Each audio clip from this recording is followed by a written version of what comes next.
What's up guys, Brain here, and thank you for clicking on my video. Today's video is a Blu-ray, DVD, VHS update. Let's get some better lighting up in this bitch, because I don't like this. Okay, that's a little bit better. That's kind of creepy. Alright, let's see here.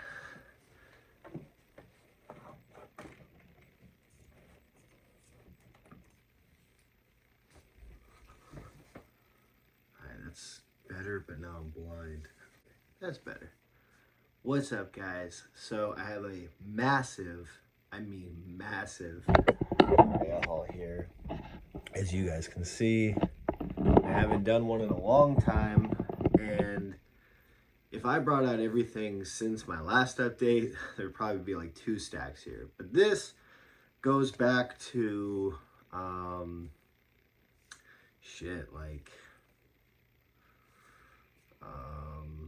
like May releases, I think, or April. I think this first one I'm showing you came out like in April or May. Yeah, it's been a while, and as I told you guys in the last video, I moved into a new place a couple months ago, which was a huge journey. Definitely not without a couple bumps in the road, but we made it, and that's the main thing. During the process, some of my Blu-ray shelves collapsed. Certain arrangements got delayed, but like I said, we made it. So that's the main thing. And I got new shelves all put up, and at the end of the video I'll actually give you a tour of the new place. So I'm very excited for that, as you should be too, you motherfuckers. The couple of VHSs I got, because I don't really collect VHS as much. I had to get rid of like half of my VHSs. Kept all the good shit though, don't worry.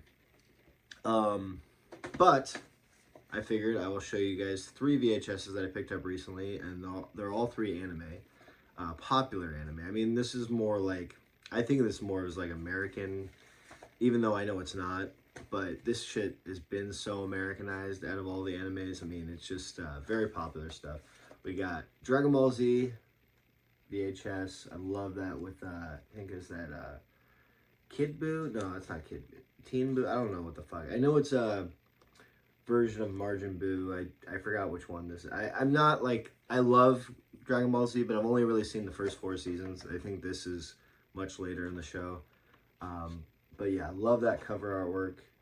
Found this for like $1, so I can't beat that. And then I got both of these for $1. And I never really watched this show, but that is Yu-Gi-Oh! Tape 1 and 4. You don't see these very often, so I picked them up. And I remember watching like the movie as a kid when it came out, but I never really watched a lot of the show. I did have the Yu-Gi-Oh! Cards when I was a kid, and had like some of the cool ones. Like I think I had like a Blue Eyes Dragon, and that's the only one I can really remember other than the Egyptian God cards. But yeah, kind of nostalgic, so picked those up for $1 a piece. And now we're going to get into the DVDs. This is some random stuff. I've also been trying to buy less DVDs lately and just try to buy Blu-ray. Mainly because, for one, Blu-rays take up less space.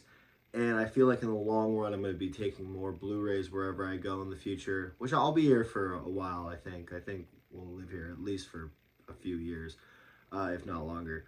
But, you know, they're just easier to travel, Blu-rays. And just better quality, and I don't know, it's the best way to collect movies. But with that said, there's some Blu-rays, some movies that aren't on Blu-ray, and some DVDs that are just so cheap that I kind of treat it as a rental. And, you know, if I get rid of it, I get rid of it and upgrade it to Blu-ray, whatever. But most of these are, a good chunk of these aren't on Blu-ray. And starting with, we have the Munsters Scary Little Christmas. I don't know if this has a Blu-ray. I don't think it does. If it does, I don't really need it. This was $1, so you know, put it in the Christmas collection. I love the original Munsters. I think this was made in 96, so quite a long way from the original show. But you know, with Fred Gwynn, the original show was great. Then we got one that I've been wanting to watch, so I kind of treated this as like a rental, like I said before, and that is The Misfits. I have not seen this, but I know this is Clark Gable's last movie, and I believe Marilyn Monroe's as well. Yeah, so don't know really anything about it other than it's a classic, so gonna check that out for sure. Then for $1.50, I stumbled upon this going to a thrift store that I have never been to before, and I swear every time I go to a thrift store for the first time, I usually find something really cool. And I found Codename Kids Next Door. I remember when I first said this to my friend, I said a kid named Code Next Door, which is funny because I know a kid named Cody, so we made that joke. But yeah, paid $1.50 for this. This goes for like $60, I think, online. Really excited about this. I love Codenames Kids Next Door. I used to watch it a lot as a kid. Not my favorite Cartoon Network, obviously. There's a lot better shows, but for $1.50, I figured I'd pick that up. Then they had a buy four for $5, or 5 for $5, so it was $1 a piece, and I got these 5 right here. I got Ring You 2, which I love the first one, so I will give the second one a try. Then we got First to Fight. My dad kind of intrigued me on this one, so got that. As a Vietnam War film made during Vietnam War. And then we got this one, this one's another war film, and that's Tom Hanks in Every Time We Say Goodbye. It doesn't look great, and I don't think it's really worth that much, but it is sealed. Yeah, just for $1, I mean, why not? Then the main one that I got for this deal, if they didn't have this, I probably wouldn't have done the deal. That is Cecil B. Demented. It's such a bizarre movie, but you know, it's what you expect from John Waters. He's just the king of bizarre. And you know, Stephen Dorff's actually really good in this, and Melanie Griffith is also good in this. It's just kind of an expose on Hollywood and you know, the kind of the underdog independent filmmakers that kind of go against all the major corporate filmmaking. Yeah, no, it's definitely good for what it is. Definitely acquired taste. Then High School High. I've never seen this. I have a couple friends that really like this movie. I have never seen it though. But for $1, treat it as a rental. I'll watch it. If I don't like it, I'll just sell it or give it to somebody that likes it. John Lovitz. Gotta love John Lovitz. And then this was really cool. I got this for $2. Haven't seen any of these, but they all have actors I love. And it's one of those cheap kind of compilation DVDs. And it's 8 movies, wartime comedies. You got Bob Hope, Abbott Costello, got some Tony Curtis in there, some Charlton Heston, some Bing Crosby. I'm not going to name all the movies if you want to pause it and look there. Yeah. Some that I'm really excited to watch, and I'm sure my dad's seen like all of these, so I can't wait to talk to him about those. All right, so now we're going to move into the good stuff. My Crypt Keeper came out there. So the top of the stack, as I said before, it's been a long time coming.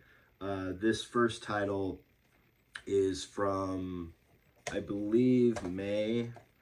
That is the Killer Clowns from Outer Space Steelbook.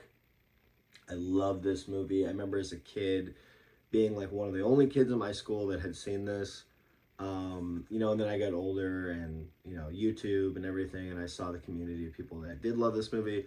But this was one of those that it was just kind of like a secret movie to me, and I just loved how corny but also badass it was.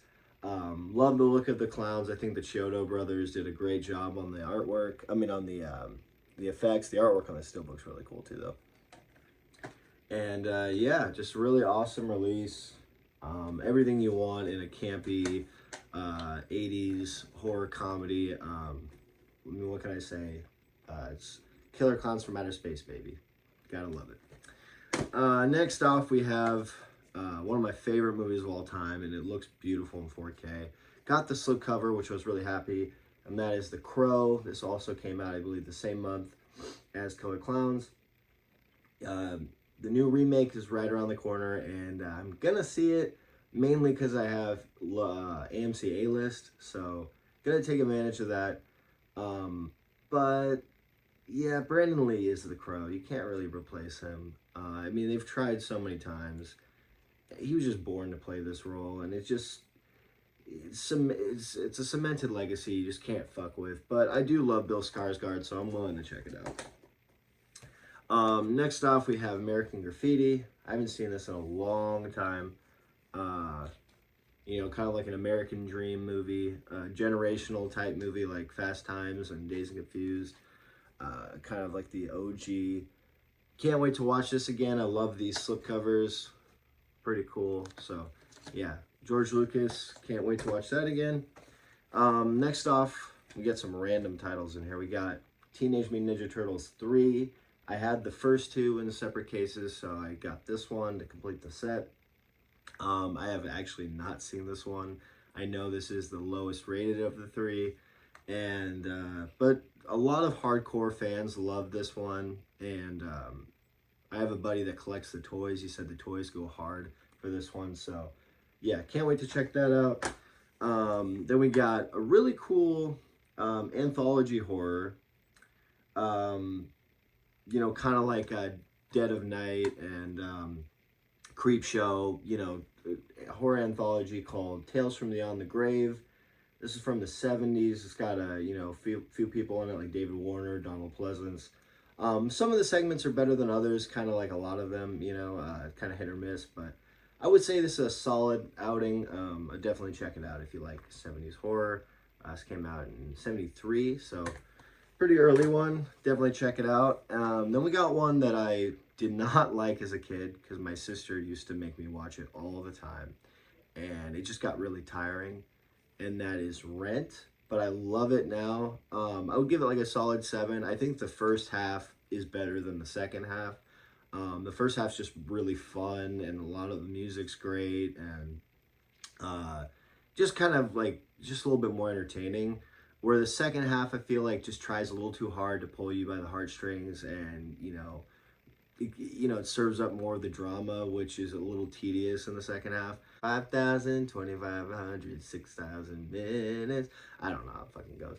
Night of the Demons, such a fun movie. I mean, if you want tits, you want gore, you want cheesy one-liners, watch Night of the Demons. This movie is so much fun. I can't wait to rewatch this for Halloween. This is such a fun movie. With Malcolm McDowell and David Warner. This is such this is a really good one. Malcolm McDowell plays H.G. Wells and David Warner plays Jack the Ripper. And Jack the Ripper takes over the time machine, goes forward in time, and H.G. Wells has to chase after him. A really fun adventure, kind of comedy, sci-fi. A little bit of horror elements in there because of Jack the Ripper. And yeah, very, very good time. Definitely check this out. Really happy to have this in the collection. I've been looking for that one for a long time. And then we got one of my favorites of the year so far. This movie is just undeniably good. I don't care what anybody says. A lot of people kind of shit on it because I don't think a lot of people like to see a little kid as a horror icon or a villain. I think people are really picky with it, but I thought the main girl in this was really good, and that is Abigail. Is this movie original? No. Are a lot of movies original today? No. I mean, is originality kind of a thing that's always been dying? Yes. But is this movie so much fun and mixes a lot of different things together really well? Yes.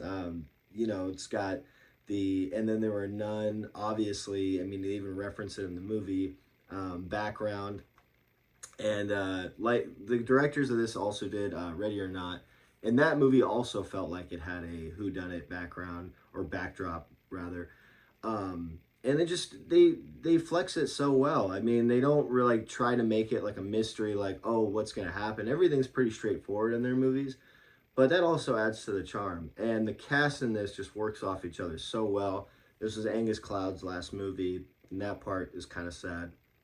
But Kevin Durand, shout out to Kevin Durand. He is so fucking funny in this movie, and just like gut, like barrel, like, you know, just like I laugh my ass off at a few scenes in this movie every time, due to Kevin Durant's performance. Yeah, definitely check it out. If you're on the fence of it, if you're on the fence watching this movie, do it for Kevin Durant alone. He steals the show. Next off, held off on this one for a long time. I don't know why. It's one of my favorite movies in the last few years, but that is The Menu. I don't know why I held off on it so long. Maybe it's because it was on HBO Max for a long time, and Max, and it was like $20-something, and I just was like, I'll wait. But love this movie. Ray Fiennes is genius. Anya Taylor-Joy is really awesome in it too. I mean, honestly, everybody's really good in this movie. Nicholas Holt's also underrated in this movie. But yeah, another one that actually has kind of a whodunit backdrop. You know, in the sense of all these people get invited to this island and at this nice house, but in this case it's a restaurant and pretentious food for pretentious people.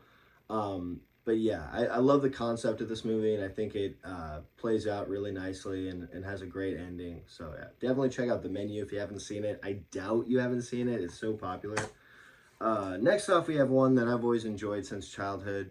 It's nostalgic to me, and Sean Levy, Deadpool and Wolverine. Big Fat Liar. Yeah, it's not a great movie, but I like it. Paul Giamatti, like I said in my Letterboxd reviews, he brings his A+ game to a C movie. I mean, he is great in this movie. If you're gonna watch this movie for anything, watch for Paul Giamatti. Next off, we have one of my favorite Will Smith movies that I've seen lately, and just has a great cast, and that is Enemy of the State.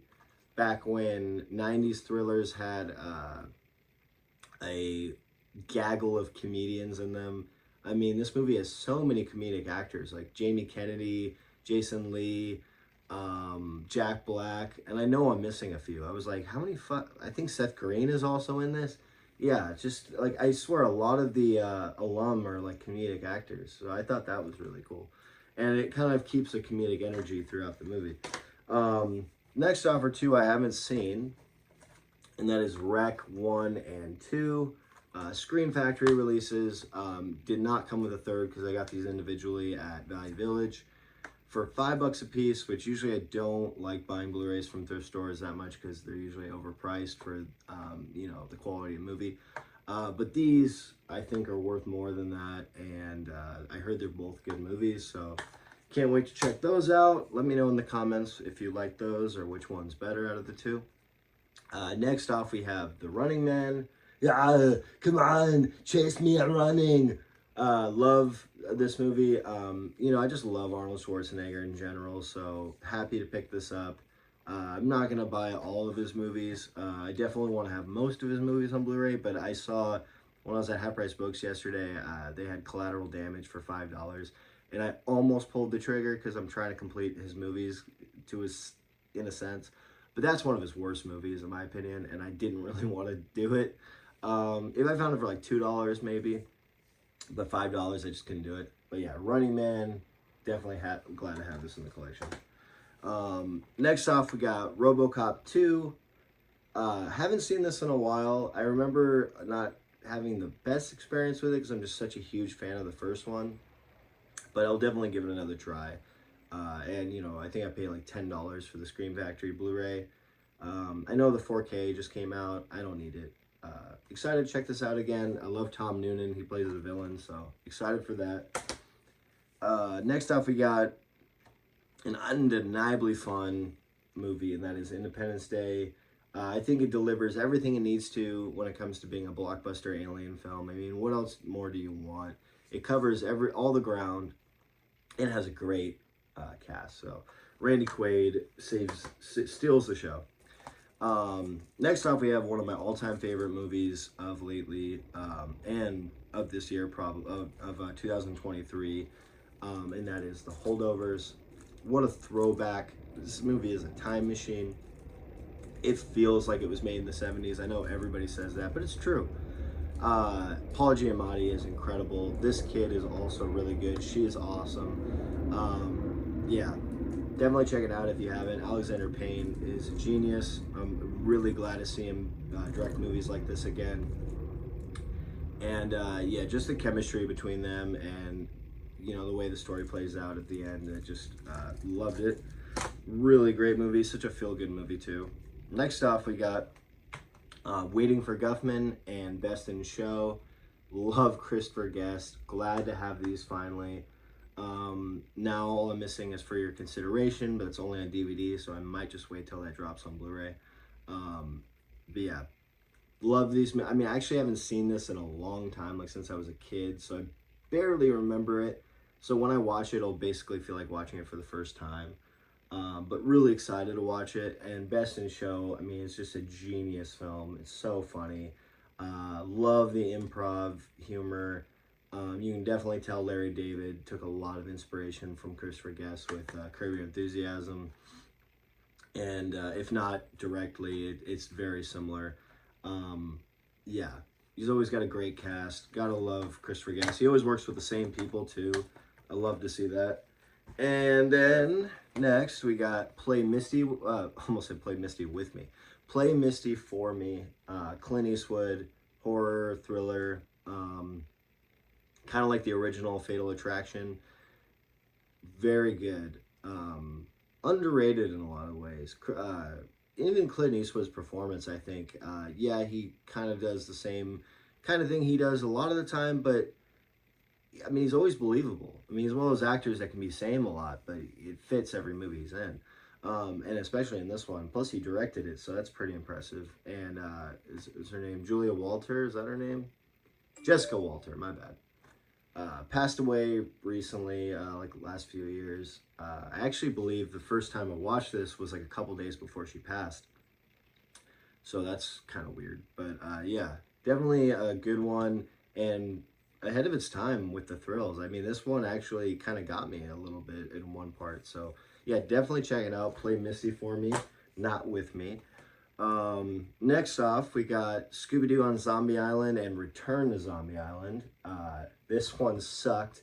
This is the best Scooby-Doo movie ever made. I don't care what anybody says.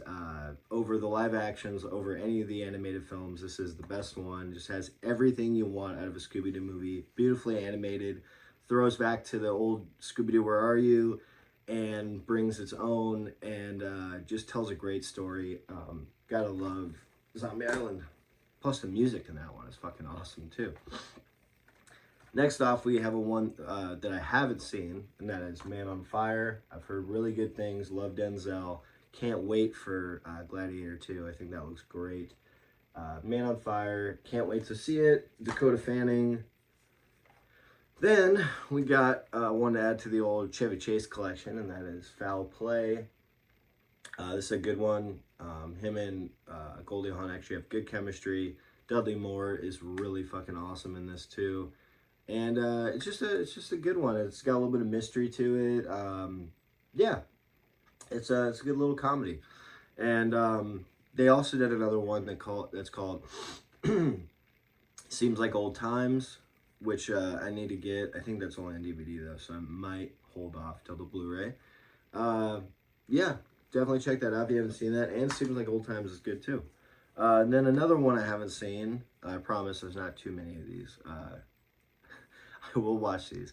The Man Who Wasn't There. I love the Coen brothers, and I had this on DVD. Found this for cheap, so I was like, "Fuck it, I'll just upgrade it." James Gandolfini and Frances McDormand, Billy Bob Thornton. I love James Gandolfini, obviously. Sopranos, amazing. He was a good earner. Yeah, can't wait to watch this. Then we got a 3-pack on Blu-ray, and that is this Red Planet 2010 and Contact. Got this with a slipcover, thankfully. Didn't pay too much for this, so picked it up. Contact is a really good one. Pretty good. I mean, I would say it's a good alien movie for sure. A little long. That's the only reason why I kind of hesitate. It's a little too long, but for what it is, it's damn good. I haven't seen 2010. Can't wait to watch it though, because I love the first one. And then Red Planet, notoriously bad, but I haven't seen it, so I can't judge. Then we got Super Duper, that's not what it's called, Deadpool 2, the Super Duper cut, that's what I was going to say first. Love the first one. Remember not liking this one as much in theaters. I definitely liked it. I think I gave it just like a 3.5, which I still liked it. Just didn't love it. But maybe after a rewatch, I'll love it. I love Deadpool and Wolverine. So I saw it twice in theaters. So definitely going to keep that in mind when I watch this one. Just think like, oh, hey, there's a better one coming. So maybe just go a little easier on this one. But yeah, I remember really liking Josh Brolin in it though. And can't wait to revisit that. Next off, we got another one that I can't wait to revisit because the first time I watched it, I didn't like it as much. But now that we have a new one out that I loved, that is Alien Covenant. Loved Alien Romulus. Couple of things were a little on the nose, but still really fucking good. Alien Covenant, I remember liking things about it. You know, this is the first movie in a while to bring back the Xenomorph, so that was cool.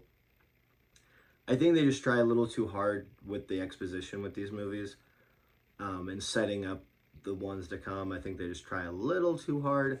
But, you know, I'm trying to complete the set. I got AVP 1 and 2 on the way from eBay, so I'm trying to complete the whole collection, all the Predators, all the Alien films, so had to pick it up. I found the Steelbook for cheap. I think this one goes for more than what I paid, so that kind of justifies it.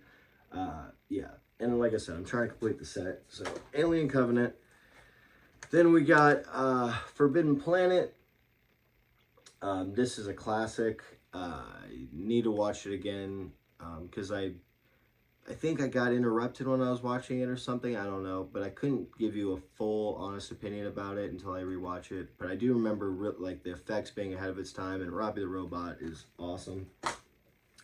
Then going back to the you know, Alien and Predator kind of thing, we have Prey, which I paid too much for. I don't want you to see that. This is it's a fun movie. Yeah, I mean, it's one of those movies that I can't really argue with some of the people that didn't like it. I can't really agree with the people that sucked the balls off of it, saying it's like just as good as the first one, or I don't know if anybody said that, but I do really like it. And yeah, it has problems, but who cares? I mean, compared to some of the other outings, I mean, I actually like Predators. A lot of people shit on that one, but I actually like Predators. I watched it a lot as a kid. I saw it in theaters. But yeah, Prey, I would say, is a better film. Maybe not as entertaining. Maybe just as entertaining. I don't know. Like I said, I like Predators. But I guess I would say that the Predator looks cooler in Predators. I think the Predator in this one is probably my least favorite thing about the movie is the way the Predator looks in this, but the action, I would say, is better, and I really like the main girl a lot in this one. And I like the setting. I like that it's based, you know, like the 1800s? Yeah, I really like that aspect about it. I think it's kind of weird that they speak like modern English, though. I thought that was kind of a weird choice, but it doesn't kill the movie, and there's actually a charm to it. I just thought it was kind of odd. But yeah, Prey, definitely check it out. I'm glad to have it in the collection. I just wish these Disney titles weren't so fucking expensive because they're Disney. You know, if 20th Century Fox still owned this when it came out, it would have been a cheaper Blu-ray probably, but whatever. I'm happy to have it in the collection, and I'm happy to complete my Predator collection. Almost. I need to get that shitty-ass one, The Predator, and then the collection is complete. And this blows that one out of the fucking water. Next off, we have Altered States. One of my favorite first-time watches of lately. This movie is so fucking good and haunting. This movie actually kind of scared me a little bit. I'm not going to lie. William Hurt is incredible. I can't believe this was like his first movie. Definitely check that out. Next off, we have a couple digibooks. We got Sorcerer. Roy Scheider is so good in this movie. And William Friedkin, I throw my hat off to him. This is a fantastic movie. Great looking digibook. Definitely check this out. Great story. Pretty intense and aggravating in some ways to watch, but really good. Another one that's kind of also aggravating to watch, but in a good way, and that is Midnight Express. This movie is very hard to watch at times, actually, but it's so good. And you have a young Randy Quaid in there as well. But yeah, a guy who tries to smuggle hashish out of, I forgot which kind. I'm so bad geographically sometimes. But out of a different country, and gets thrown into the prison. And yeah, their methods aren't the same as in America. And then next off, we have some criterions that I showed in my last video, so I'll just make them quick. But as the In-Laws, love this movie. Alan Arkin and Peter Falk play off each other so well. Got Bound, which I have now seen, and is so fucking good. So fucking good. Joe Pantoliano, just like a scene stealer. We got Risky Business, 4K. Love this movie. Heard it has 2 different endings. I don't really need the new ending, or the ending that apparently was made a while ago. I guess it has an alternate ending that some movies just, if it's not broken, why fix it? Like, it's got a great ending already. Like, I don't know why. I guess I'll watch it. I just think it was perfect the way it was. I love that movie. Then we got Pat Garrett and Billy the Kid. This movie is a fucking awesome, awesome movie.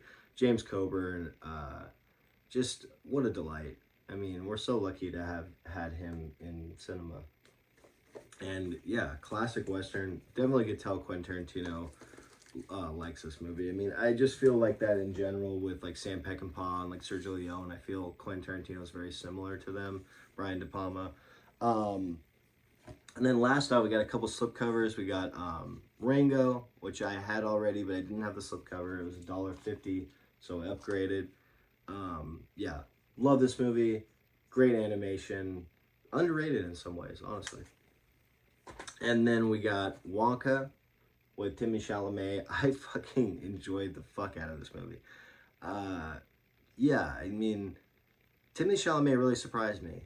Because I remember kind of being a hater on him when he first came around. And now I'm a huge fan of his. It's weird how that works. Same with Zendaya. I was the same about her. I thought she was really overrated. And then I watched Euphoria and I really liked that. But yeah, Timothée Chalamet did a really good job honoring Gene Wilder in this movie. And bringing his own. And this movie just feels almost as if Roald Dahl wrote it. And it feels like a Roald Dahl story. Yeah, so for that, and I might have teared up a little bit at the end of this movie. Yeah, call me a sap. I don't care. I like this movie. So yeah, Wonka. Definitely glad to own that finally. And yeah, that is my Blu-ray update, guys. Yeah, it was a long time coming. Sorry that took so long. And don't forget to like, comment, and subscribe. Don't forget to like, comment, and subscribe, and I will see you guys next time. As always, take care. Brenny out. Oh yeah, what kind of host would I be if I just lied to you guys? I said I'd give you a little tour. It is a little bit messy in here, guys, but that is my main setup. My wall of movies, some trash. Like I said, it's a little messy. A little messy. Got my Psycho poster here I just got. And some artwork up there. Got my Fat Bastard. Picture of me when I was younger. Drawing. Blueprint of the DeLorean. Get a little closer. We got some stuff up here. Gene Wilder, Danny DeVito. Top, Joker, Big Trouble in China, Gremlins, more Gremlins, top, Ghostbusters, one more look at the movies, and we're walking, shoes, then we got my big screen TV, come out here, we got another shelf, some of my figures up there. We got some of my DVDs. And then we got a shelf with my slipcover Blu-rays and steelbooks. Some box sets up there. Yeah, so that's mostly it. Got some board games and shit over there. Got me as a pup right there. Got some artwork up there. Pulp Fiction up there. Yeah, really cool. Where all the shitting happens. Yeah, so that is my new place, guys, and a quick little tour. You know, feel like I can show everything pretty quick, and maybe once we get everything fully set up, I'll give a more detailed tour later. But yeah, guys, peace out.